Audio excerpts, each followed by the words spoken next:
Welcome to Simply Good Kitchen. My name is Bill Apodaca, and today we're going to be making a potato gnocchi, an Italian potato dumpling essentially. And the first thing we want to start with are the potatoes. And we're using Idaho or russet potatoes here, and these are high starch potatoes, low moisture. A red skin potato or a Yukon gold potato wouldn't work because they're low starch, high moisture. And the secret to getting a light, fluffy gnocchi rather than a heavy gnocchi that sits in your belly is to keep as much moisture out of them as possible. The more moisture that's in the gnocchi dough, the more flour we have to add and the heavier it becomes. So the first thing to do is to use that high starch potato, which we're using here. And the second thing to do is we cook them with their skin on so less water is absorbed. And we're just going to put them in a pot of water here, turn it on, and cook them till they're fork tender. And that could take between a half an hour to 45 minutes. When these are fork tender, we'll come back to them and show you the rest of the recipe. Okay, once our potatoes are cooked all the way through and a knife inserts easily into them, we want to remove these potatoes from the water and rice them. And it's important to do this while they're hot so that we get rid of as much steam as we can. So we'll remove our potatoes. And we used to peel them right now, kind of scrape them with the knife. But what we found using the ricer, if you just cut them in half like so, and put them right in the ricer, skin and all, only the potatoes come out. And the skin gets left behind. We just disregard the skin. And you can see all this steam coming off the riced potatoes. It's important we get rid of all that steam because if we don't get rid of that extra moisture, that means we have to add more flour to it. And the more flour we add to our dough, the heavier the gnocchi we get. We want light, airy gnocchi. And once this cools down in about 15 minutes, we'll come back to it and make our gnocchi dough.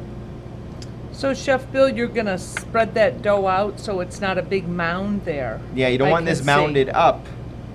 Otherwise, all that steam will be trapped deep down inside and can't escape. So kind of one even layer going there. Okay, you can see after the potatoes are riced and have cooled for about 15 minutes, we can now make the dough. And what we've measured out here is 1.5 pounds of the riced chilled potatoes, 2 cups of flour, egg, salt, and nutmeg. And you can do this in a bowl, or for this demonstration, I'll put it right on the counter.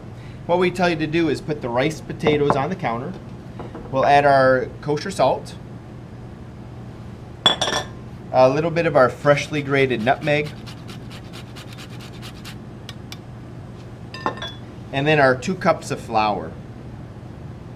And we can toss this all around, mixing all our dry ingredients together well. And then we're going to add our egg and mix this just till it comes together into a ball. You don't want to over mix this because the dough will become stickier and stickier the more you mix it, and that means the more flour we have to add. So I just kind of knead this together like so. And it looks dry, but the more we knead it, it's going to start sticking together and coming together like so. And then we'll just knead this on the counter to pick up the rest of it. And now it's important to let this rest for about 10 to 12 minutes. And in that 10 to 12 minutes, the moisture is going to evenly distribute throughout the dough. And then it's going to be very easy to roll out. Don't let it rest longer than 12 to 15 minutes. Otherwise, it's going to absorb the humidity in the air and you get this goopy dough ball after a while. But if you'll notice, the reason why we do let it rest is if we go to roll it out right away like this, it starts to break apart like that. And when you let it rest, that's not going to happen. Okay, our dough is rested for that 12 minutes, and now it's time to roll these gnocchi out. And we're looking for long, skinny ropes. That's how we roll them out. And I'm using the middle of my palms. working my way out like so. So with light pressure, we just gently roll these out, like so. If they get too long, just cut them down and finish rolling them to the desired thickness. And then we roll them through that flour so when we cut them, they won't stick together. And this takes a little bit of practice, but in no time you'll get the hang of it. And we'll do one more here. Once again, gets too long, just cut it down. And it gets to the right length, we'll roll it through that flour. And then we'll bring them back here and cut them into little dumplings. Chef, what kind of tool are you using to cut those with? It's called a bench scraper, and it's great for working with doughs like this, cutting them up. And at this point, we like to cook them off just like this. But the true Italian grandmothers would roll them off a fork. And what you do is you press down lightly with your thumb, and you roll them off like so.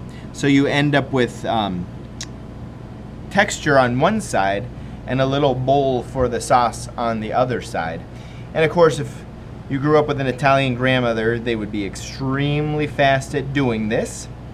And it takes a little bit of skill. So if you don't feel comfortable in doing that, don't worry about it. They're still gonna be delicious just like this.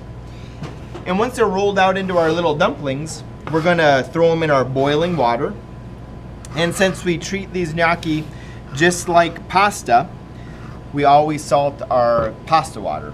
So our rule of thumb is for every gallon of water we're boiling, we put a 1/4 cup of salt in there. And we'll just slide these into our boiling water. They're going to sink to the bottom. And when they start becoming cooked through, they're gonna bob to the top. At this point, we'll set a timer for 30 seconds. And after that 30 seconds is up, we'll scrape them off the top. And at that point, you can serve them hot with a tomato sauce or a cream sauce. Today we're serving them with our chicken marsala dish. But if you're looking to get ahead for the week, you can plunge them into ice water like we've done here. Chill them down thoroughly, and at this point we'll lightly oil them and place them in the refrigerator. And they'll be good for 4 to 5 days in the refrigerator just like that. And then all you have to do is put your sauce over them and bake them in the oven to reheat them. So it's a nice dish you can do ahead of time.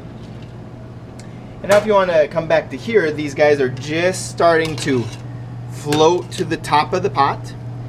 And at this point, we're going to set a timer for 30 seconds. And then after 30 seconds, we're going to eat them hot, or you have the option of chilling them and eating them at another day.